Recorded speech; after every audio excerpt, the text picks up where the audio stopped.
Joining me on the channel today is Cameron Kelly Rosenblum, author of The Stepping Off Place, out now from Quill Tree Books. It's a YA novel about a teen searching for answers after her friend dies by suicide. Welcome, Cameron.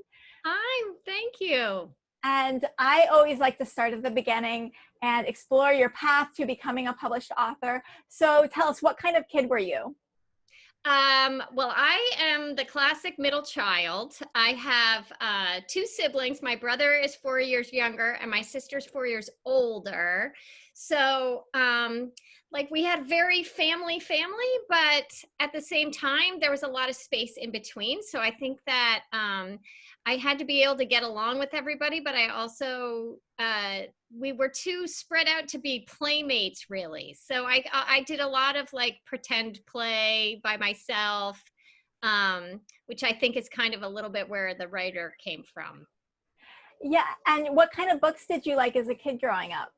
I loved magical realism. So like I loved when kids that I could relate to got set in magical situations like James and the Giant Peach, or like regular kids getting transported to Narnia, and then I loved comedy. So I loved like the Judy Blume Tales of a Fourth Grade Nothing, and then into our YA, of course I loved all that. So, and then by the time I was in high school, it's like contemporary pretty much.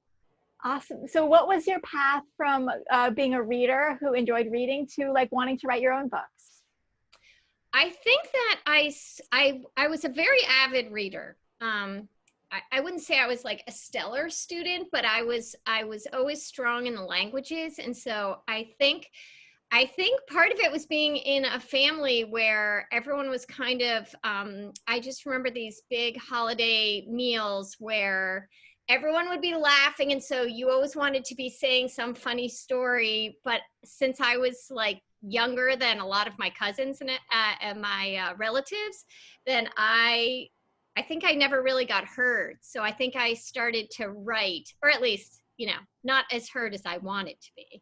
So I think I started writing because of that. And then I just always loved telling stories, and I loved elaborating on the truth a little. And so I had great teachers who encouraged me like all through my years in high school, elementary school even.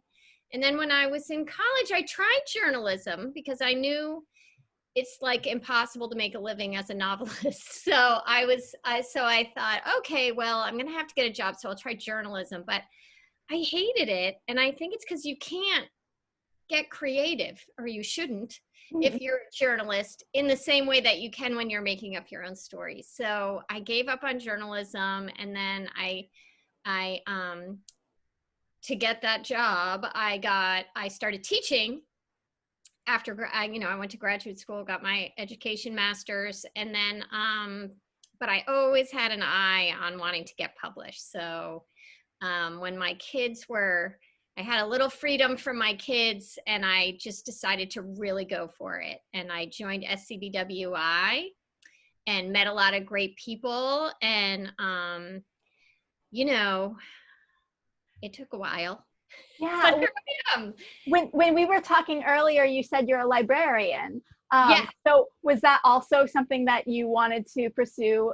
So it's so funny. These intersect completely. So I started out as a classroom teacher. I taught third grade most of my career, although I taught all the grades. But and I always was kind of known as the person who could find great books that the kids would really get hooked on, because it's such a big year for, they're starting chapter books and all that. So it was simultaneous with my personal side of trying to get published. So I was really immersing myself for my own reasons in children's literature.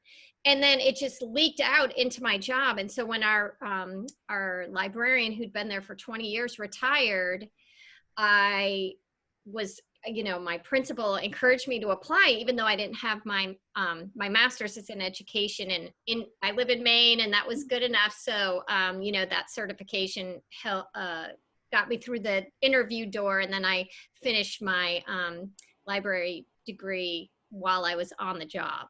So then my job became all about books, and I feel like that has definitely, it really improves your ear for language when you read aloud all the time.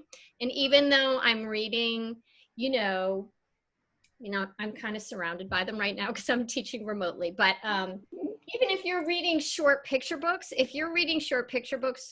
that are well written and you hear that language every day, I feel like I'm kind of spoiled a little. I've got a little cheating thing going on because I think I internalize it, and it helps me with my own writing, and also just my awareness of audience, because of course I'm always reading to a group of kids.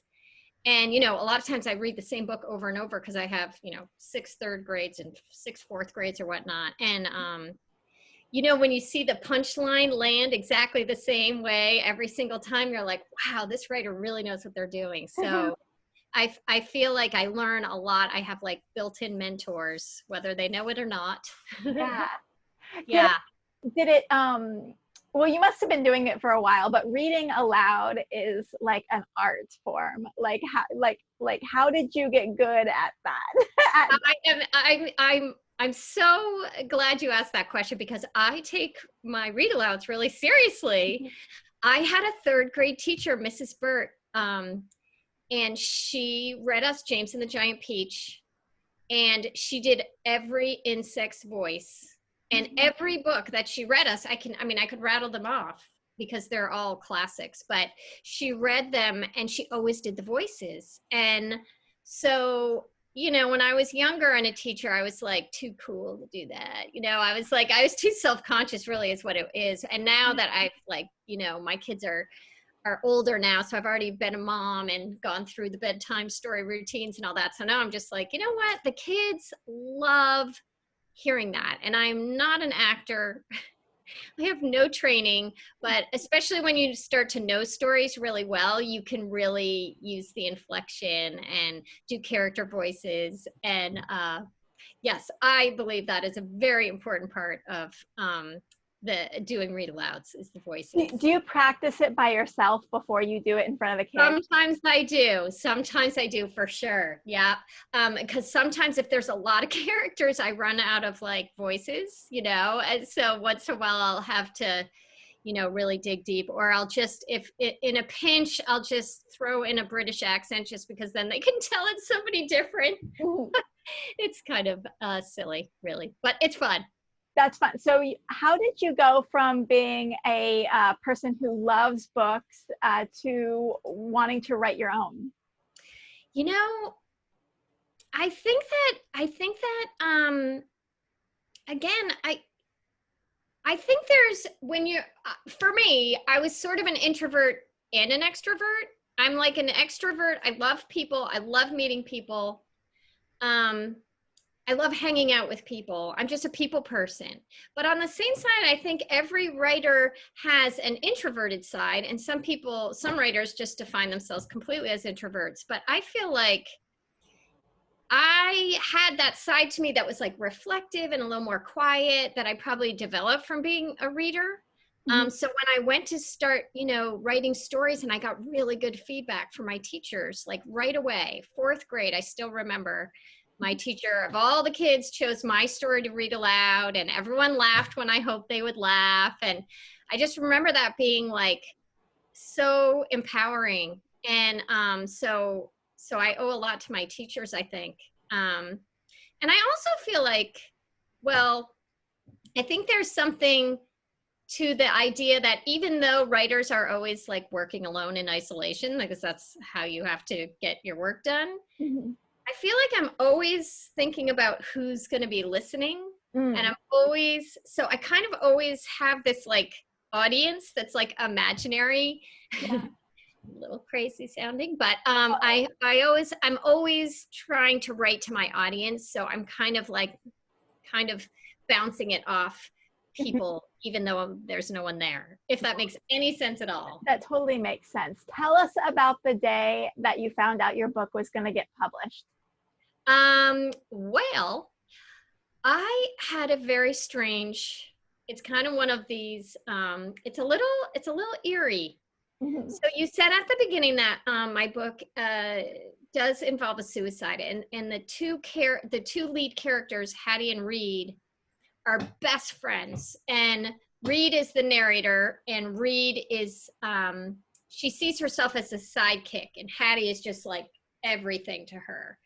And this is based on a real friendship from my life. And my friend that I dedicated the book to actually was not ill during high school. I mean, it's very fictionalized, the book, but she did take her own life right before her 40th birthday. And so I was really, not to get too heavy, but it was like, this book was very much a art therapy for myself.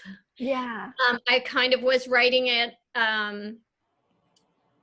So anyways, back to your question is, the reason I bring that up now is because, so the day that I found out that someone had bid on my book, I was driving to a funeral, unfortunately, but unrelated. With my husband, we were driving down to Connecticut. We live in Maine, and it's a 5-hour drive. And we were driving to my hometown because it was old friends for the funeral. And so we were back where my friend and I, it's like our stomping ground, right? And so I hadn't gone by her house in decades.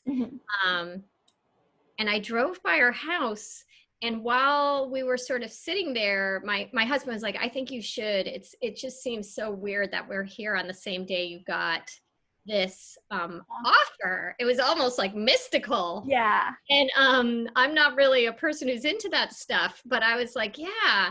And right when we were there, 2 deer came into the field that's next to their house and just like stopped and just were like eating. And it just felt something kind of surreal about it. It was just really bizarre.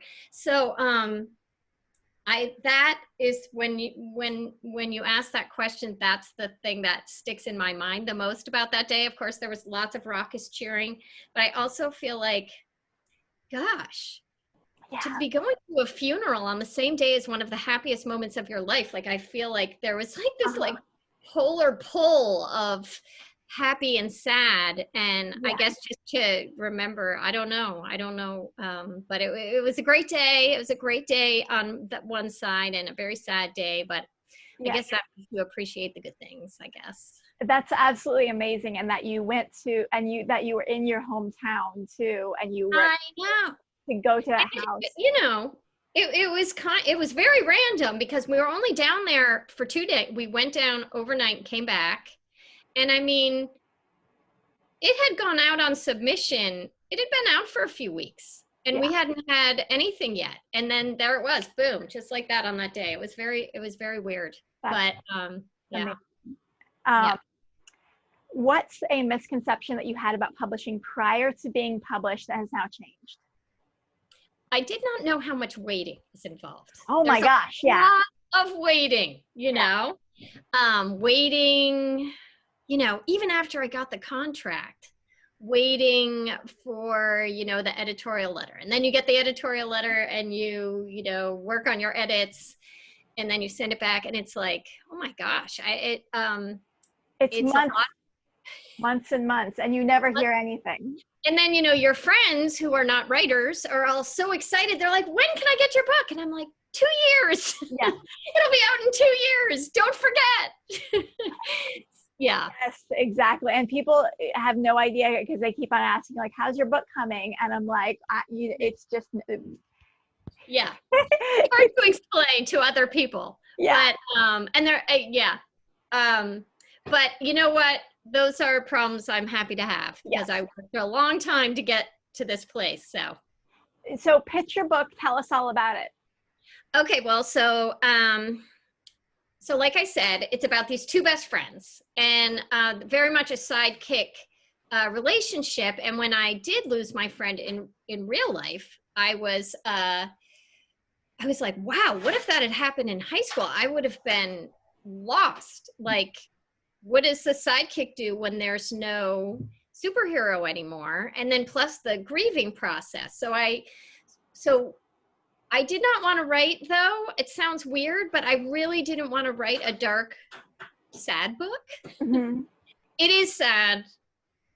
Most people cry, that's what they tell me, but they're also very happy, and it's uplifting ending, because it's really, what it really is Reed's story, the narrator's story of realizing that she can stand on her own, and she's not a sidekick that's sort of a belief in her own head. It's not necessarily reality, and she has more control over it than that. And so it's really her story of learning how to stand in her own light. But I think that what people like about it the most, from what I'm hearing, is the characters. I think I think people really, really love, like, there's a little romance, and so Reed's Hattie always goes to Maine, so there's 2 settings as well. Mm-hmm. And there's multiple timelines, so it goes flashback. So you really get to know their friendship. Mm-hmm. I go back in time a lot. And then there's a whole bit of summertime when Hattie goes up to her house in her vacation house on an island in Maine. So during that time, Reed is hanging out with this kid, Ham. Well, his name is Sam, but everyone calls him Hammy. And he, so they have a lot of like more typical teen.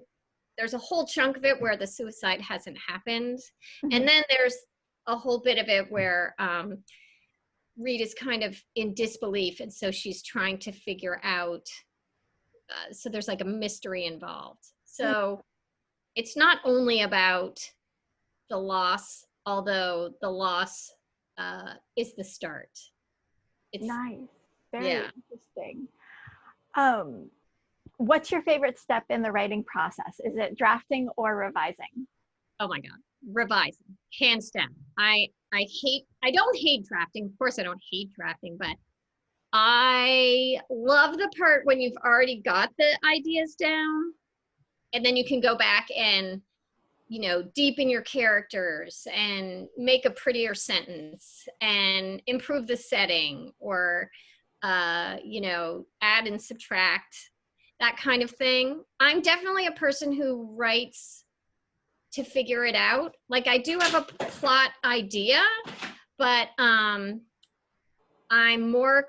think I'm definitely more character driven, but a lot of times I'm figuring it out while I'm writing it. Like, I've tried for my second book, I've tried to do the whole, you know, save the cat plot arc ahead of time. And then I found by the first draft that, you know, I learned so much already in the first third of the book that the thing I planned didn't make sense anymore. So I like when I've already got something on the paper, because then I can fix it. But pulling it out of the sky, that's the hardest part for me. Yeah, so that was my next question, sort of, are you a plotter or a pantser? Do you have any sort of like idea of where you're going when you get started? So, for instance, in the emotional plot for this book, I knew that I wanted it to end in a hopeful place. I kind of knew that I wanted her, I knew the emotional plot. That's not enough. Yeah. So then you have to layer in, you know, some action, particularly in YA, because, you know, you want some events. Kids want to read about events. They don't want everything to be cerebral. So my plot was the part that got revised the most. But the ending and the beginning are like virtually word for word the original first draft. I mean, not first draft, but like my polished version of the first and last. So the internal journey is easy for me. The external journey I have to work on a little bit. That's harder for me. So you said you tend to start with the character first. Are there specific traits that you like to start with? How do you conceptualize a character? I usually start with, let me think. I don't know. I think that there's something, I just kind of put them in a situation in the scene and I kind of see how they react to things. Mm-hmm. So I think that ends up driving things. I definitely deepen my characters a lot after the first draft. So even though I know, oh, well, I know Reed is the sidekick and I know Hattie is the strong, or at least on appearances, the strong one. But after I've written some, I find ways to make that true in like almost every scene. So not in a really obvious way, but it makes the tension for every scene is this like, you know, oh, am I really her best friend sort of thing? And, you know, don't be an idiot. Of course you're my best friend. Like they're always kind of like a push me, pull me there. So I think that the tension is probably actually what I look for. That's what I really try to build Like, all my scenes on tension. A lot of times I will write only the dialogue first. mm-hmm. And I don't even worry about any of the other details. And then I go back in and push on the setting, give it a context, because I feel like that helps me really get emotionally in where they are. Mm-hmm. And so since you kind of start to hear, like, or you start to focus on the dialogue, you kind of hear the character's voice a little bit first as you're kind of conceptualizing. Yeah. And when I'm really deep in it, like when right now my editor has my second, we're in our second draft of the second book. Mm-hmm. So I'm kind of waiting for it to come back. And but when I have it and I'm like working on it every single day for hours a day, I will definitely be one of those people who like all of a sudden a line pops into my head and it's something that the character says. There's a lot of those. I had Hattie in makes a lot of sort of, you're not sure if it's a ghost appearance or a figment of, you know, Reed's just like grieving brain, kind of like grasping for missing her friend so much that she's actually like starting to see her and hear her places. And a lot of the things, it is kind of weird, but a lot of the ways that Hattie pops in were things that, like, you know, I was brushing my teeth and I was like, all of a sudden I just hear like this little blurb of a sentence over my head. And it's like, I just turned that into a scene. So. Yeah, that makes a lot of sense. So you were talking about revisions. Along the way, have you, what has been like your best revision suggestion that you've gotten from someone? Honestly, the best revision suggestion I got was not, the first, before I had finished the first draft, I was trying to do two voices and have it go back and forth from Hattie and Reed. And someone said to me who is a social worker actually, and knew I was writing about suicide, which I mean, I almost never even wanted to go near suicide as a topic because it's such a difficult thing. Yeah. But that I realized that actually this story had to be about that. And, you know, the mental health piece is a really big part of it. So anyways, I was having it vetted by psychologists, social workers that I knew from working in the school system. And they said, you know, I think you could write the whole story and never have Hattie's point of view, because it's really, you don't want to focus on that story of the person succumbing to her mental illness and her depression. You don't, that's not a good story. The story is the survivor story. And so I dropped trying to put Hattie's voice in, and it made it a lot easier because I could imagine being the sidekick, since it was kind of a alternate reality of my own self. I could not imagine really putting myself 100% in the other character. So I think that really helped me write the story, because then I realized, you know, yes, it is about her surviving. And so that's what became the plot. And Was there ever a point that you feared that you would never be published? Oh, yes. So while I was, before I ever started writing for young adults, because I'm a children's librarian, I was writing like chapter books for, you know, fourth, fifth graders. And I had this one book, man, I thought it was going to get published. I mean, I worked that thing to death, really is what I did. And I went to so many conferences, and I would get in front of an editor or an agent, and they would be like, oh, your writing is great. Why don't you try this? And like, my problem was every single person who reacted positively, I took their advice. And so I ended up with this book that was like a Franken book, I call it. It was like all these different people who all had great advice, but you couldn't do it all in the same book. Like, I lost my own voice in it. Yeah. And so I really was at a point where I was like, I finally realized it was not going to go. So I was like, now what? And I almost didn't write anymore. And then I was like, I don't know how not to be writing. I don't know how to do that. So I decided to try something totally different and try YA.